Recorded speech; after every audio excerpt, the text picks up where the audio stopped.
melhor escola do mundo, onde eu posso ensinar e aprender. A palavra da sabedoria é a nossa EBD. Deus é o nosso diretor, o Espírito Santo nosso professor. A Bíblia é a cartilha que ensina o caminho, a verdade e a vida. Deus é o nosso diretor, o Espírito Santo nosso professor. A Bíblia é a cartilha que ensina o caminho, a verdade e a vida. Olá, bom dia. Estamos aqui reunidos para estudar mais uma lição da nossa nova revista, Palavra Viva. Vamos orar. Deus, muito obrigado, ó Pai, por mais um dia de vida que o Senhor nos concede. Muito obrigado porque o Senhor tem cuidado de nós, ó Deus, a cada instante. Fala ao nosso coração neste momento, esclarece a nossa mente para que possamos entender aquilo que o Senhor tem preparado para nós. Fica conosco em nome de Jesus que nós oramos. Amém. Esta é a lição número 2, como eu disse, da revista Palavra Viva. A lição é Trindade Adorada. Deus é único e exige assim ser adorado. No entanto, ao mesmo tempo em que Deus é um, ele subsiste em 3 pessoas: o Pai, o Filho e o Espírito Santo. O Pai não é o Espírito Santo. O Espírito Santo não é o Filho. O Filho não é o Pai. Deus é Pai, Deus é Filho e Deus é Espírito Santo. Essa pluralidade de pessoas fere a adoração ao Deus único. Adorar ao Pai, Jesus e o Espírito constitui idolatria. Adorar algo ou alguém além do único Senhor é grave pecado. No entanto, esse Deus se revelou nas Escrituras de forma clara para que o conhecêssemos como Ele é. Assim, é essencial à fé cristã admitir que Deus, quanto à essência divina, é único, quanto ao caráter pessoal, é plural. A Trindade não é uma doutrina nova, que surgiu no Novo Testamento, e sobre a qual nada se sabia na Antiga Aliança. Ela é revelada em toda a Bíblia, embora esteja com maior ênfase no Novo Testamento, a doutrina no Antigo Testamento. A doutrina da Trindade pode ser vista no Antigo Testamento em algumas passagens que fazem distinção. Ela aparece como Deus realizando obras que somente Ele pode realizar, como a criação, quando nós lemos em Gênesis 1 e 2. No princípio criou Deus os céus e a terra. A terra, porém, estava sem forma e vazia. Havia trevas sobre a face do abismo, e o Espírito de Deus pairava sobre as águas. Também, em Gênesis 1, 26, também disse Deus: façamos o homem à nossa imagem, conforme a nossa semelhança. Tenha ele domínio sobre os peixes do mar, sobre as aves dos céus, sobre os animais domésticos, sobre toda a terra e sobre todos os répteis que rastejam pela terra. Também podemos ver a Trindade no refriamento do pecado, quando nós lemos Gênesis 6:3. Então disse o Senhor: o meu espírito não agirá para sempre no homem, pois este é carnal e os seus dias serão 120 anos. Também nós podemos ver a Trindade na capacitação para a obra divina, em Êxodo 31, 1 a 5, quando o Senhor disse a Moisés: eis que chamei pelo nome a Bezalel, filho de Uri, filho de Ur, da tribo de Judá. Eu o enchi do Espírito de Deus, de habilidade, de inteligência, de conhecimento, em todo artifício, para elaborar desenhos e trabalhar em ouro, em prata, em bronze, para a lapidação de pedras de engaste, para entalho de madeira, para toda sorte de lavores. Então, nós vemos aí que a Trindade já estava atuando no Velho Testamento. O mesmo acontece com o Espírito do Senhor, ou Espírito Santo, que também recebe a designação Espírito de Deus. Nós podemos ver em alguns textos da Palavra de Deus, ele interagindo com alguns escolhidos de Deus. Quando nós vemos que ele falou com Abraão, lá em Gênesis 22, 11 a 17, quando foi desafiado a sacrificar seu filho Isaque. Com Jacó, em Gênesis 31, 10 a 13, quando foi orientado por Deus a voltar para a sua parentela, e ele então separou o seu gado do seu sogro. Também podemos ver, falando com Moisés, em Êxodo 3, 1 a 6, quando é chamado para libertar o povo de Israel. Quando Moisés é chamado para libertar o povo de Israel das mãos do faraó. Também podemos ver a chamada de Gideão em Juízes 6, 11 a 24, quando Gideão foi chamado para libertar o seu povo das mãos dos midianitas. Também podemos ver os pais de Sansão em Juízes 13, quando ficaram sabendo que Sansão então nasceria. Como vemos aqui, esses textos nos mostram Deus agindo em três pessoas. O anjo do Senhor também interage com outras pessoas. Aqui nós podemos ver também ele agindo com Agar, em Gênesis 16, 7 a 11, nós podemos ler. Tendo achado o anjo do Senhor junto a uma fonte de água no deserto, junto à fonte no caminho de Sur, disse-lhe: Agar, serva de Sarai, de onde vens e para onde vais? Ela respondeu: Fujo da presença de Sarai, minha senhora. Então lhe disse o anjo do Senhor: Volta para a tua senhora e humilha-te sob as suas mãos. Disse-lhe mais o anjo do Senhor: Multiplicarei sobremodo a tua descendência, de maneira que por numerosa não será contada. Disse-lhe ainda o anjo do Senhor: Concebeste e darás à luz um filho, a quem chamarás Ismael, porque o Senhor te acudiu na tua aflição. Então, aqui nós podemos ver que o Senhor, uma pessoa bem comum, também conversou com ela. Embora o anjo do Senhor seja distinto do próprio Senhor, ele faz promessas em seu nome e tem seu nome invocado também. Como nós lemos, então ela invocou o nome do Senhor que lhe falava. Tu és Deus que vê, pois disse ela, não olhei eu neste lugar para aquele que me vê? Veja como o texto é claro ao dizer que o anjo do Senhor recebe a adoração e é chamado por Agar de Deus que vê. A figura do anjo do Senhor aparece diversas vezes nas Escrituras do Antigo Testamento. E em todas elas, ele é uma pessoa distinta, mas com o mesmo status divino, falando como Deus e recebendo adoração que só pode ser dada a ele. Então, nós podemos ver no Velho Testamento, no Antigo Testamento, como Deus se manifestava. Também veremos agora alguns textos da Trindade no Novo Testamento.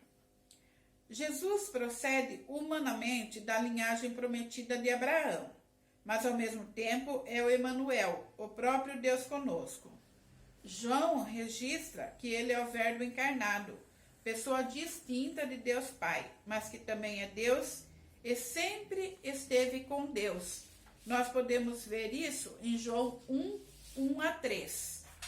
E o verbo se fez carne, 1:3. No princípio era o verbo, e o verbo estava com Deus, e o verbo era Deus. Ele estava no princípio com Deus, todas as coisas foram feitas por intermédio dele, e sem ele nada do que foi feito se fez. Agora, porém, ele se fez carne e habitou entre nós, revelando a glória do Pai, como nós vemos em João 1:14. E o verbo se fez carne e habitou entre nós, cheio de graça e de verdade, e vimos a sua glória, glória como do unigênito do Pai. Da mesma maneira, o Espírito nos é apresentado como uma pessoa que pode ser entristecida. Ele perscruta, seleciona e revela. Pecar contra o Espírito é pecar contra Deus. Vamos ver agora alguns textos que nos apontam a Trindade no Novo Testamento. Nós podemos ver no batizado de Jesus, em Mateus 3, 16-17. Batizado Jesus, saiu logo da água, e eis que se lhe abriram os céus, e viu o Espírito de Deus descendo como pomba, vindo sobre ele. E eis uma voz dos céus que dizia: Este é o meu Filho amado, em quem me comprazo. Também podemos ver num dos ensinamentos de Jesus, quando Jesus falava com os seus discípulos, em Mateus 28:19. Ide, portanto, fazeis discípulos de todas as nações, batizando-os em nome do Pai, do Filho e do Espírito Santo, ensinando-os a guardar todas as coisas que vos tenho ordenado. E eis que estou convosco todos os dias, até a consumação dos séculos. Também podemos ver na bênção apostólica, lá na segunda carta de Coríntios 13:13. A graça do Senhor Jesus Cristo e o amor de Deus e a comunhão do Espírito Santo sejam em todos vós. Agora nós vamos ver a Trindade, então, deve receber toda a adoração trinitária. Aqui em Efésios 1:3-14, nós lemos: Bendito Deus e Pai de nosso Senhor Jesus Cristo, que nos tem abençoado com toda sorte de bênção espiritual nas regiões celestiais em Cristo, assim como nos escolheu nele antes da fundação do mundo, para sermos santos e irrepreensíveis perante ele, e em amor nos predestinou para ele, para a adoção dos filhos, por meio de Jesus Cristo, segundo o beneplácito de sua vontade, para o louvor da glória de sua graça, que ele nos concedeu gratuitamente no amado. Essa primeira parte, então, do texto, desse texto escrito por Paulo, quando ainda preso em Roma, podemos observar que é uma sentença bastante longa, talvez a mais longa da Bíblia, porque ele não separa por ponto final, ele vai um assunto puxando o outro. E nesse primeiro trecho, que vai do versículo 3-6, nós podemos ver a obra de Deus, a obra do Pai, como Deus planejou sua igreja na eternidade para o louvor da sua glória. Nos versículos de 7-12 nós lemos: no qual temos a redenção pelo seu sangue, a remissão dos pecados, segundo a riqueza da sua graça, que Deus derramou abundantemente sobre nós em toda a sabedoria e prudência, desvendando-nos o mistério da sua vontade, segundo o seu beneplácito, que propusera em Cristo, de fazer convergir nele, na dispensação da plenitude dos tempos, todas as coisas, tanto as do céu como as da terra. Nele, digo, no qual fomos também feitos herança, predestinados segundo o propósito daquele que faz todas as coisas conforme o conselho da sua vontade, a fim de sermos para o louvor da sua glória, nós, os que de antemão esperamos em Cristo. Nesse trecho, na segunda parte, nós podemos identificar a obra de Jesus, como ele, pelo seu sangue, nos livrou dos nossos pecados, para que pudéssemos pertencer a Deus para o louvor da sua glória.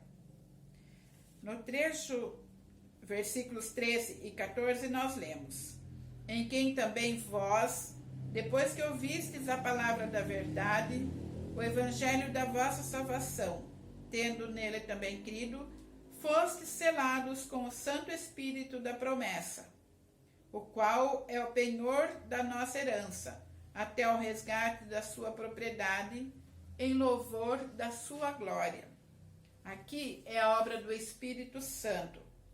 Através da pregação do Evangelho, ele sela o coração dos que creem, reservando-os para o final grandioso, na eternidade, para o louvor da sua glória. Portanto, nós podemos ver que devemos adorar ao Pai, como vimos antes da fundação do mundo. A obra de Deus Pai tem como objetivo levar-nos à adoração. O objetivo da obra do Filho também é a glória de Deus, como vimos no versículo 12. Certa vez, já perto de ser crucificado, Jesus disse: agora foi glorificado o Filho do Homem. O Deus foi glorificado nele. Se Deus foi glorificado nele, também Deus o glorificará nele mesmo, e glorificá-lo-á imediatamente. Portanto, a adoração ao Filho é requerida e desejável, e a adoração ao Espírito Santo. Por fim, somos apresentados à obra que o Espírito realiza. Sua primeira realização é nos selar. A imagem é de uma propriedade particular, chancelada pelo próprio Deus através do seu Espírito. Deus está formando um povo para si, que é a Igreja, composta por todos aqueles que foram alvo de sua graça durante a história do mundo. Esse povo, quando alcançado pelo Espírito, é marcado para revelar essa obra maravilhosa através de sua santidade e de sua proclamação. Outra figura que o apóstolo usa é o penhor. O Espírito Santo, além de nos fazer propriedade do Senhor, é a garantia que temos de consumação da obra da salvação em nós. Ou seja, ninguém que foi alcançado pela graça, tendo sido eleito pelo Pai, resgatado pelo Filho e selado pelo Espírito Santo, pode perder a salvação. Ela é uma obra de Deus em nós. O objetivo da obra do Espírito em nós também é muito claro: louvor da sua glória. De novo, a glória de Deus é o alvo. Ela é destacada e foi por causa dela que ele operou tão grande salvação. O Espírito nos conduz à correta adoração a Deus e é alvo também do nosso culto. No entanto, como parte da obra do Espírito, seu deleite é ver o Filho glorificado, de sorte que temos certeza da ação do Espírito na vida dos adoradores, quando estes glorificam ao Filho com o seu culto e testemunho. Ninguém que já recebeu a Jesus Cristo no seu coração vai continuar tendo uma vida errada. Como disse aqui, não perde a sua salvação. Se ele tem a salvação, ele quer fazer o melhor.